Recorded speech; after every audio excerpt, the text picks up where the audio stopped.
Hello everybody, Christian from Treasure Town here, and today we're going to be speaking about the 1890 V-nickel. Now, there are a few of these that are going to be worth a lot more because of a cherry picker variety, but there's also some other information that I want to speak about concerning this coin, whether it be some mint errors that I'm going to highlight, the general history of the V-nickel overall, the different condition points at which this coin becomes more or less valuable, and then a few other details in terms of sort of the evolution of the earlier V-nickels. So for the full information on this coin, stick around. I've got a PowerPoint presentation that we'll head to right now. So let's get right into it, and I'm going to start with a little bit of a general V-nickel overview.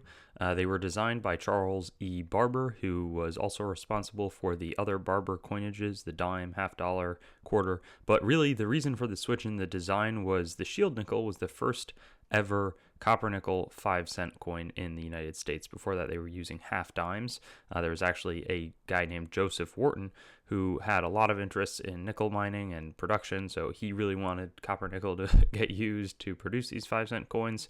But he sort of lobbied, in addition to other people, to switch the design because it was a really detailed, they used to have rays on the shield nickel, then they removed them, but it was still having problems in the striking, so they wanted a new design, and this was much simpler and easier to strike. More generally, 1913 nickels were the N, it went from 1883 to 1913. It has this sense here because at first people would plate them with gold and pass them off as $5 coins in rural areas where people didn't really recognize them because they were pretty similar in diameter. They didn't think to do it because the 3-cent coin used to just have the, III, the Roman numerals, with no sense, but there wasn't a comparable $3 coin to pass it off as. But in 1886, sort of what was a history at this specific time. 1886, there was a little bit of a downturn, not a ton of demand for the nickels. The key dates end up being 1885, 1886, and then the last year that they were really in production, 1912, in San Francisco. They only made them for a few days there. So the 1912 S is a key date. But, they got out of the downturn, and then 1887 to 1894, they're striking a ton because they're just super popular. They're really needed for small commerce.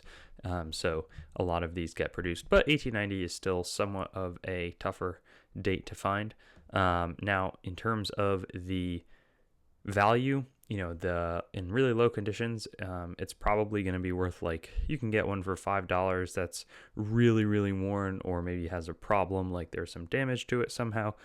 16 million or so were made. When you get problem-free coins, an XF40 is about a $60 coin, AU55, meaning that there's still a good amount of luster, 125, and then the big condition jumps are 63 to 64, 64 to 65, and then the most expensive ones can be found for about $10,000. But the ones without wear sort of have a minimum value in the high 100s or $200 range. Now, you also want to look for this repunch date on any coin. If it's super worn, it may have worn away and you won't be able to tell, but whenever you see them, you want to check for this because you can certify it. There's one auction record at AU50 is a $520 coin, so it's much better than it would have been otherwise. But you have the 1 peeking out below the 1 here, and then both in the inside of the 8 and the 9, you can see the remnants of some smaller, numerals there. 1, 8, and 9. So that's a really good thing to be on the lookout for. I also want to highlight some interesting mint errors. 1890, this one sold for $800, later sold for $400, so that was a little bit of a disappointment, but it is a indent coin, meaning that 2 coins were fed into the striking chamber, so the die came down, and it was a pretty thin metal coin, not even really a dime apparently, because you can still see a fair amount of the design. Often you can see nothing, but this one sold for $800. You're probably not going to find anything like that, but this one really wore down. It's a lamination error, meaning that there were some impurities in the strike, in the metal, or in the planchet. When it was struck, maybe it was air or dirt particles or something. Eventually or at the strike, the part of the metal and the obverse sort of chipped off, and people just kept on spending it. Only sold for about $60, so not really a huge deal. This one is a little bit better though, and circulated until it was, in a VF condition, and it is struck on a Colombia 5 centavo coin planchet because the U.S. was striking for a bunch of other countries at the time.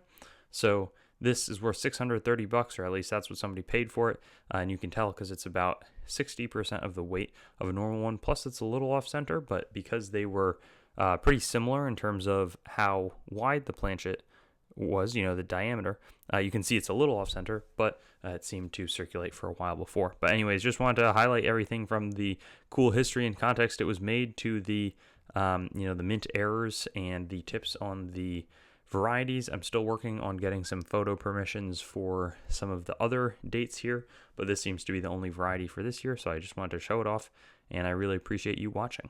Thanks for watching the video. I'd encourage you to like the video, comment, and make sure to subscribe to my channel. And I also have Facebook, Instagram, Twitter, and some other social media platforms. You can also go to my main channel website, treasuretownYT.com, to learn more about the channel and sort of stay in contact. I also will eventually host all of these videos on coinsmetalscards.com, which will be both news, marketplace, and coin information. I do have the goal of eventually getting pretty much every US coin, date, mint mark, denomination on the channel with a similar video to the one that you just watched, and that will likely all be hosted there. And then I also have treasuretowncoins.com, which is sort of my coin dealing wing, coin dealing only entity that's a little bit less focused on content production. So thank you so much, and I'll look forward to seeing you on some of my other videos. I also have videos that are not just the date, mint mark, denomination recap in this format, so you can check some of those out, and I'll have fun seeing you there.